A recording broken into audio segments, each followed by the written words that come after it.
I'm glad that the change, like, that he's not the same person. And I'm glad it came through in the performance. And I might be messed up for a few days or a few weeks or whatever, but I'll call my friend and be like, Bryce, pull me back. It's because we were all like locked in. We were ready to go. We were ready. Because you were so serious. There was an energy that happened right here. We were like, You're watching convention coverage.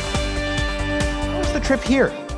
It's easy for me. I'm based in LA, so it's just like an up and down in the airplane, and I'm here. Oh, there we go. And actually, I was telling the guys on the way here, this is the event that I've been invited back to more than any other event. Same. So, yeah, isn't that awesome? So thank you guys so much for that. I'm glad you brought that up because that does mean a lot. I mean, that does mean a lot, and I feel the same way. I think this is my third one now or something, but yeah. Yeah, it's great to be here. I think it's my fourth time here. I got you beat by one. Yes. I got to get to that summer one. But yeah, I mean, it means so much to be invited back. And every single time it's like, the reception is warmer. Like more people are here for me and the energy is just always awesome at this event. So yeah, excited to be here.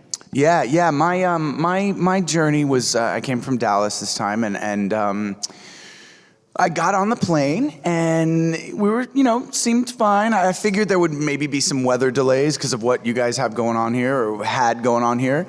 But no, they came on and said, the pilot came on, he was a little awkward, kind of like, I'm sorry, so we thought it was just a minor maintenance issue, but now they're telling us the plane has to go back to the hangar.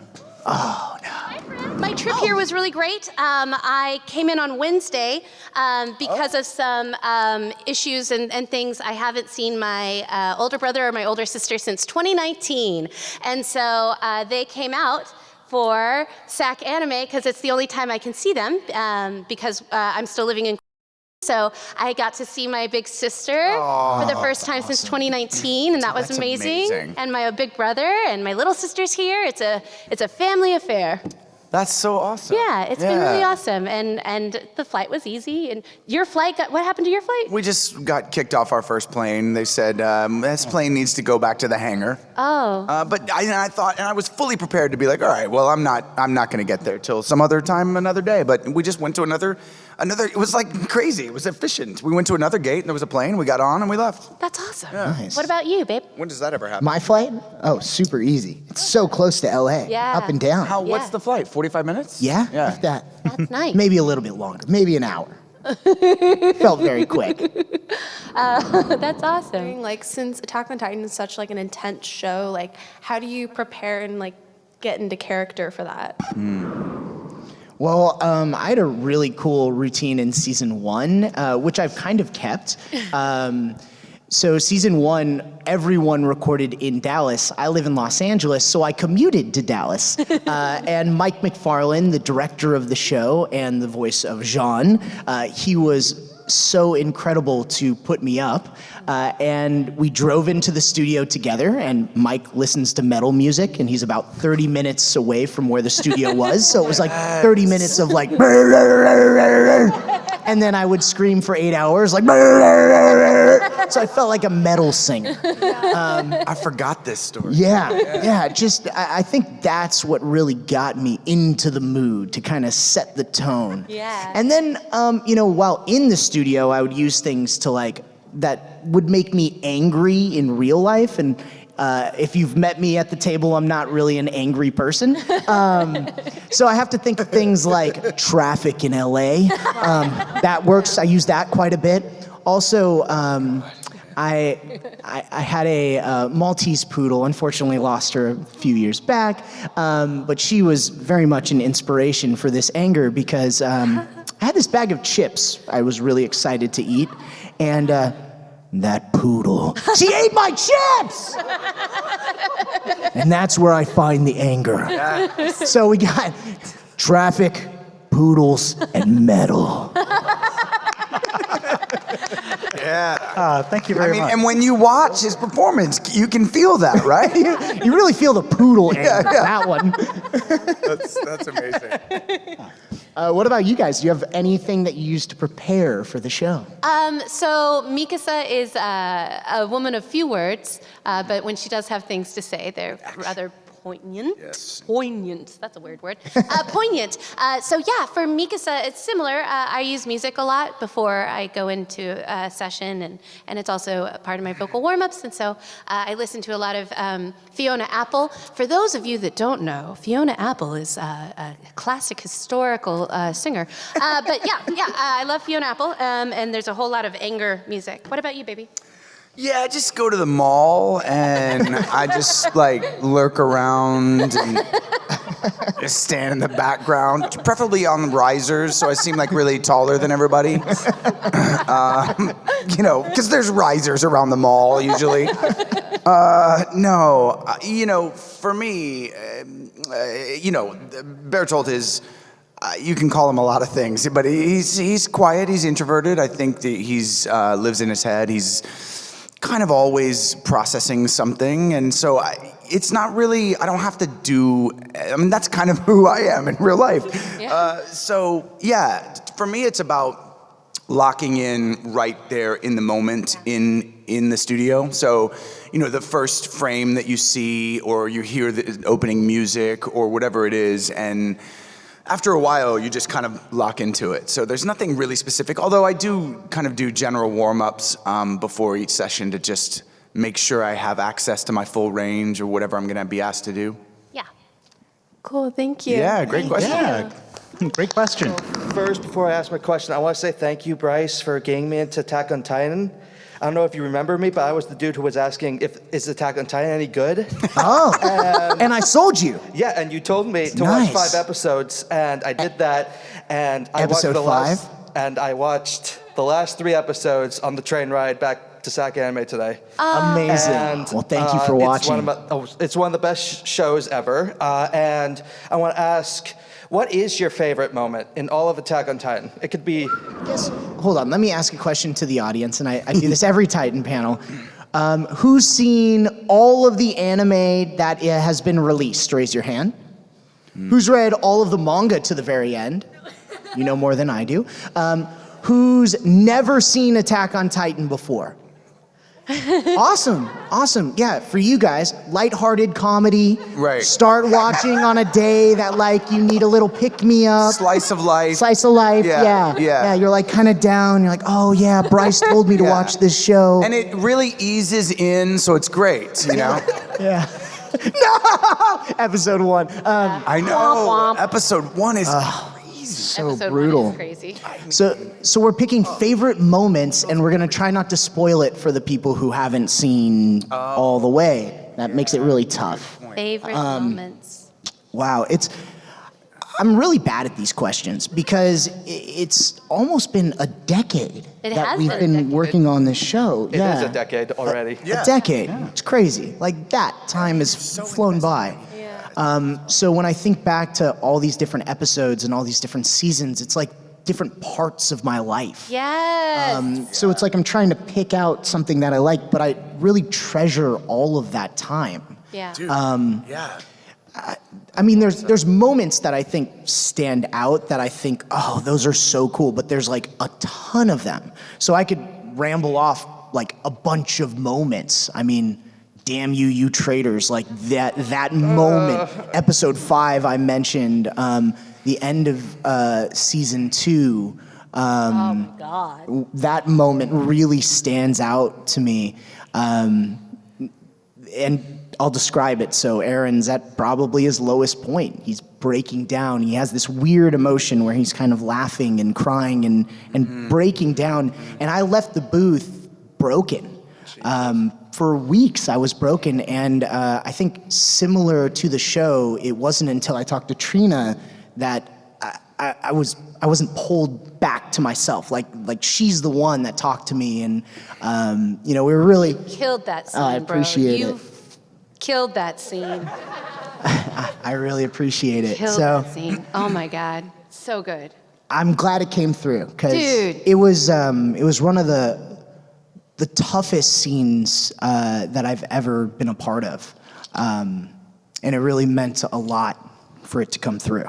So, I mean, thinking about that, like, I'm really proud of doing that and what we captured in that moment. So, too many to choose from. And this last season has been such a change for me. The last season's haunting. I Yeah. will say that. Thank you. Absolutely haunting. I'm glad that the change, like, that he's not the same person. And I'm glad it came through in the performance. I mean, you've played Eren so many different ways. Like, it's really impressive.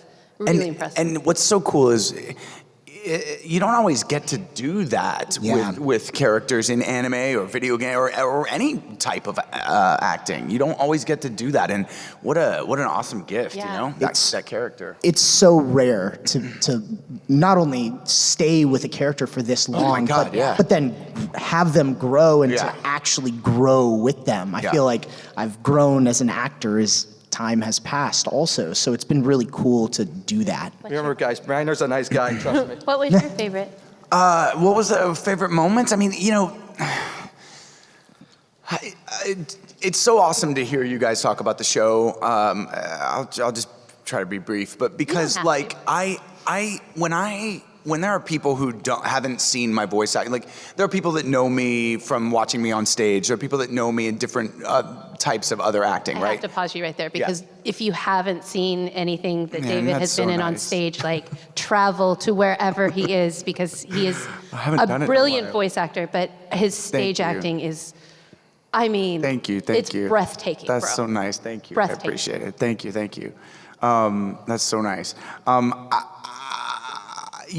So, but to hear you guys, because I go, when I'm trying to introduce, when someone doesn't know about my voice acting, and I want to show them something to say like, oh, this is part of what I do, I will show them scenes from Attack on Titan. I will show them, I think it's the end of season 2, and they've captured I shouldn't, sorry. But it's not too big of a spoiler.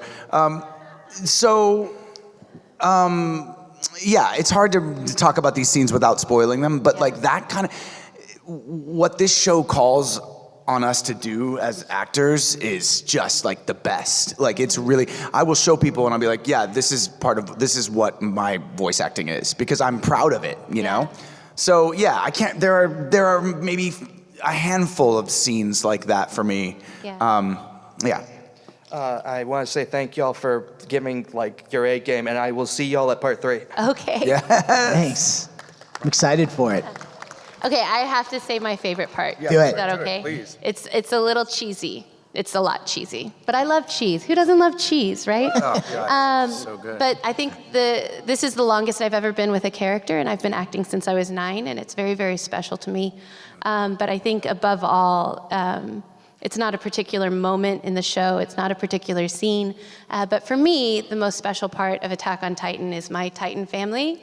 I didn't know Bryce before Attack on Titan, and now he's like one of my tribe, and he's lived a whole life. And I didn't really know David, and I didn't know Lauren, and I didn't know Josh. We've all been through so many different things across the past 10 years that have just been so special and so amazing, and the support and the love and the fans and the people that we've been fortunate enough to meet, and the stories that you guys tell us. It's changed my life, and I'm gonna cry, but it's not because my siblings are watching me. It's because it really has changed my life, and I'm just eternally grateful. And now I'm done.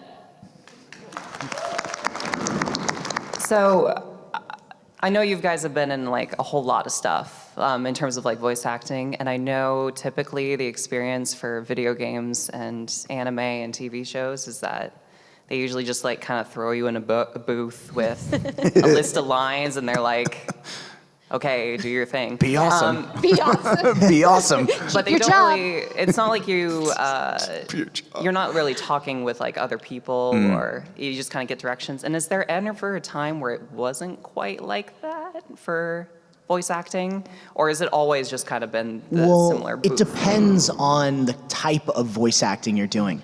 For anime, you're dubbing. So the picture is locked, and the timing is already locked. So it's very difficult to record with a group because you're watching the screen and you're talking as your character's talking on screen. A lot of video games are like that as well, where there's just so many lines that doing it ensemble would be crazy. But original animation is done as an ensemble. Also, I do what's called Walla, and I think, have we all done Walla? Yeah. So Walla is done as a group, and that's recreating background noise or touching up certain things in anime or TV shows or movies, and that's done in a big group.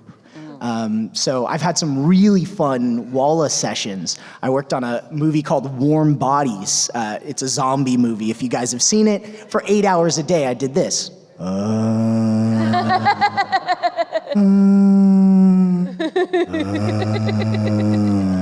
Really fun. Dude, that's like meditation. So cool. Yeah.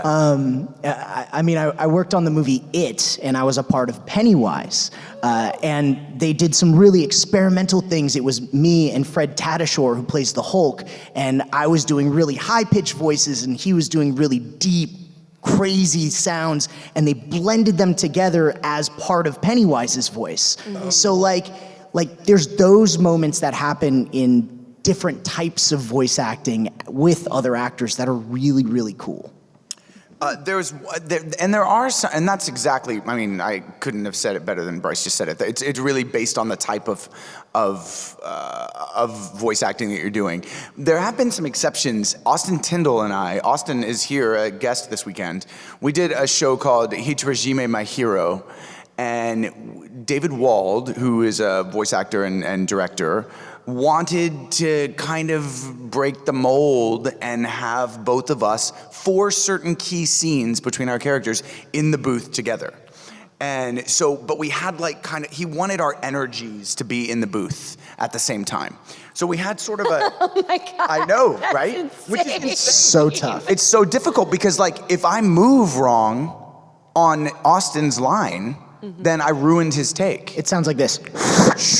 If I'm that's not gonna work, right? All crammed into the same. Well, yeah, but this was a bigger studio. We had a divider between us. So anyway, there are exceptions to it. But doing that, we realized why you don't do that. Yeah. I mean, it did help some of the story. Yeah. It was kind of like a method thing that he wanted to try. And so, yeah, there are exceptions, but that was just something he got permission to do. No one ever does that. Thank you for your question. Yeah, I'll have to watch it because usually when I'm just doing anything or playing a video game, I'll just hear a voice and I'm like, oh, that's Bryce. I'm blended in there. You probably won't find me. Maybe. I mean, I'm a bunch of people in the city. I get lit on fire. It's great. I'll try really hard. Thank you. You could swap bodies with one character in the show. Who would it be? Wait, so I get their body? You, Bryce, or I you, Bryce? Eren? Or Yeah, in the human world into the Attack on Titan world. Oh. It could be anyone. Wait, you can so- even say your own character if you So- want to. okay. And why? I want to be Eren taking off his jacket with his 8-pack. Yeah. Wait, me too. Yeah. That moment. All the time. Oh, I can't beat that. I want to be Mikasa because she also has an 8-pack. Yes. Yeah. And she's, the best You know, fighter it's or whatever. interesting because I do feel like it does kind of lean towards, because we look at a screen, and especially when you've been with a character for 10 years, you walk in and you lock in, and I mean, I don't want to speak for you guys, but you feel like you're that person doing that thing. Even though it's outside of you, you've given so much of it and so much commitment and so it would be crazy to feel like what it would feel like to be in Bertolt's body, especially, when things happen. Yeah. I mean, yeah.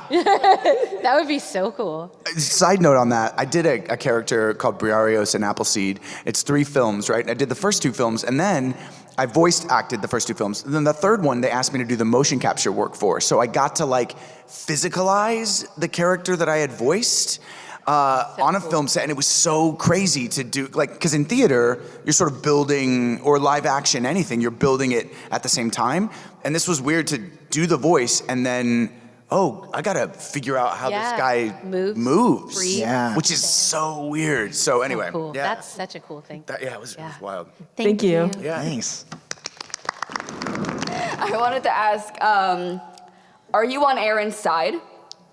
God, it's difficult. Because personally, I am.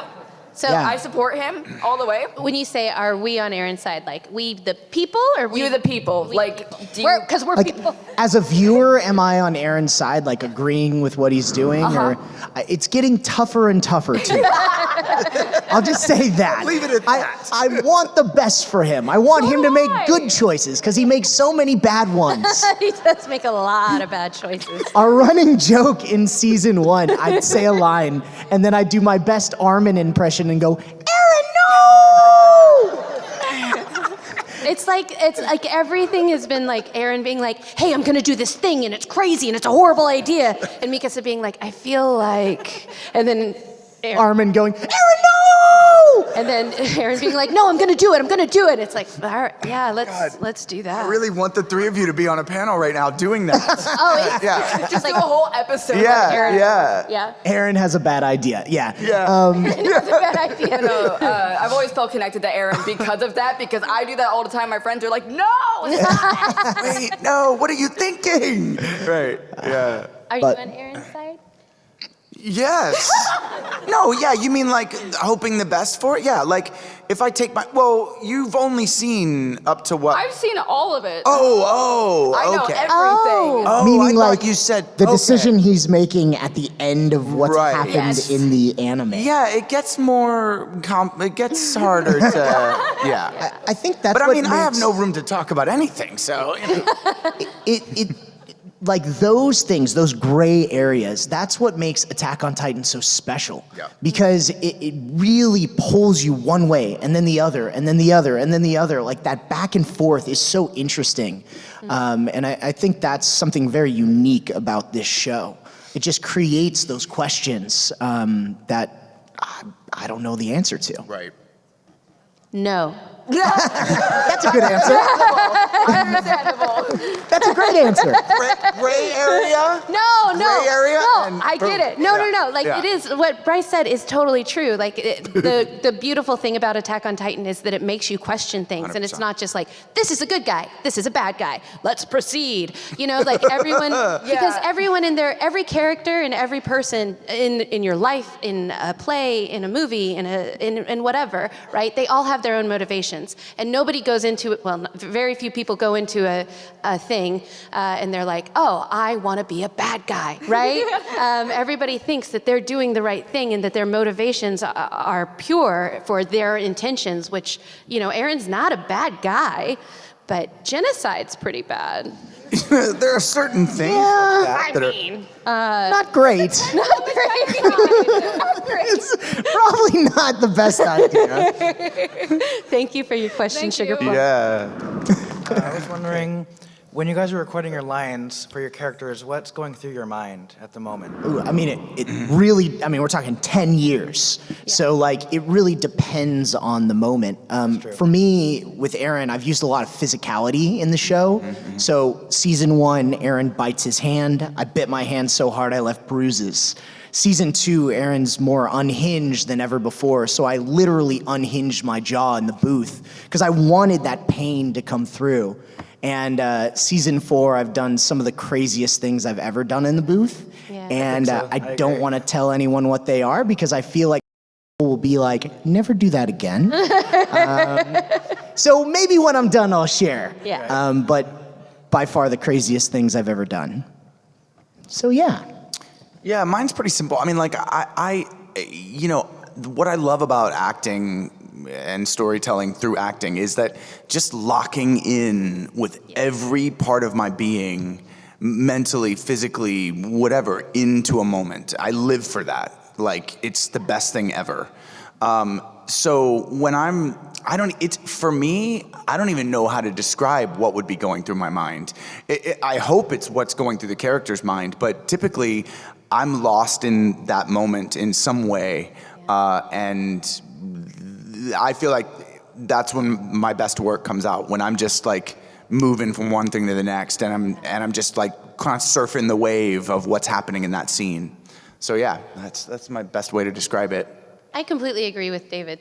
Like, Yeah. I can't add any, I think and to circle back to Bryce's final scene in season 2, like being able to encapsulate a moment and be like, the Trina is gone, like the Trina. I don't know why there's a definite article. Like Trina's gone and there's no more Trina, but like it's like having that moment where it's just like, this is the story that I'm telling, and this is all of my being, and this is everything, and I'm just gonna leave it here, and I might be messed up for a few days or a few weeks or whatever, but I'll call my friend and be like, Bryce, pull me back. And then, like being able to leave it and give everything you have is so rewarding and so fulfilling to actors, and it's just really special to be able to be here. Very grateful. All right, thank you. Thank you. Yeah, Thanks. thank you. Great question. Just had to know, how does one become a voice? I'm kidding.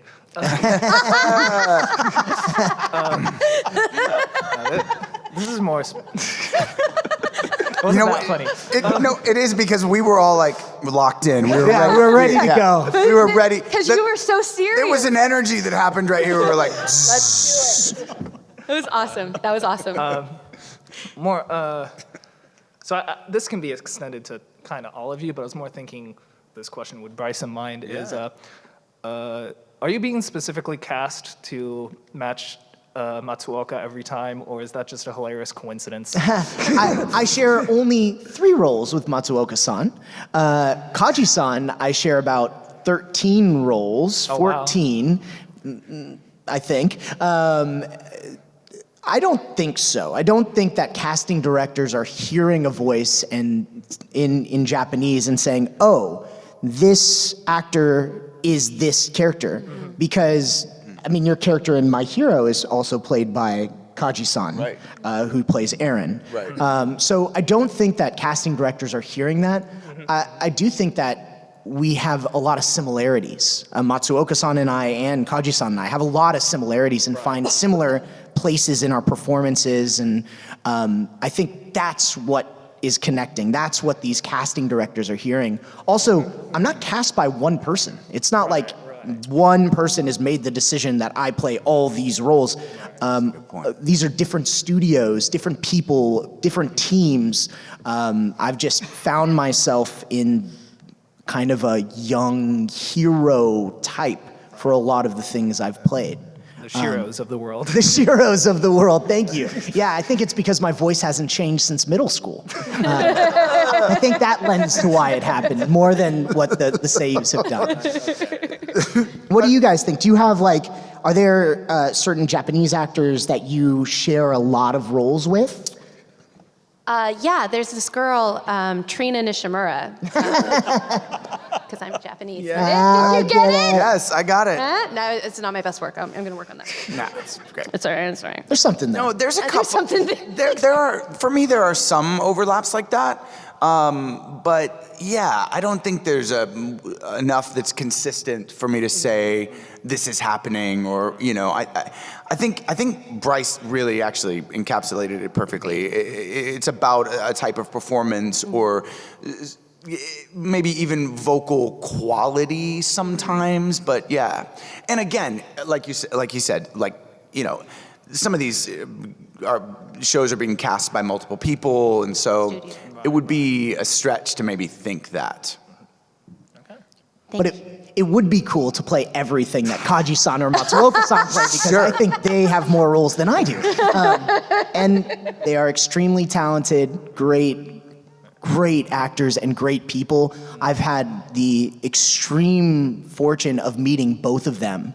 Kaji-san last year, Matsuoka-san a number of years ago, and just incredible experiences. They're so rare to have those meetings, and just connected with both of them. So I'm a huge fan of their work. Yeah. I feel like this doesn't get said enough too, and I think that we have an intimate relationship many times with the Japanese voice actor that we're I don't know what the Sharing word is. the role Sharing. with, There we go. Yeah. I mean, they created it. We're sharing this side of it, because even if you're not, even if it's not as conscious for you, because I mean, every time that we preview a scene, I'm listening to their performance. And I don't even realize how much information and that I'm gleaning from that, but it's invaluable. So, you know, whenever I just think that there is sort of a connection. Yeah. When I met Kaji-san last year, I had the coolest experience. They were shooting a documentary on him, and he wanted to meet with me, talk to me about the show, and then live read the manga with me. So I went. I've never read from the manga before. First off, I didn't know what scene we were reading, so it was a cold read for me. It sounded like he had practiced a couple times. He sounded amazing. So he said, "You go first. Here's your scene," and it was a scene from season 1 where Eren's in the courtroom. So I had my scene on the mic, and he was outside of the booth reacting, and they caught his reaction. Then we tagged, we traded, and then they caught my reaction to him performing. And it was just a surreal experience to hear him performing that live. Something I had, you know, that voice I had listened to for 10 years, to see it coming out of a person, and then talk to him about it, and it was just an amazing experience. That's amazing. So I think you guys can find that clip. It's out there on YouTube. Someone grabbed it. It was on Japanese TV. Okay. That's what was my next question. Where can we watch it? I think it's out there on YouTube, and you could see us performing off of each other. Dude, that's it was Japanese television loves their like reactions. Yes, they are reacting in the corner of the screen. That's awesome. It's very cool. That's so cool. Thank you guys so much. This was awesome. Thanks, guys.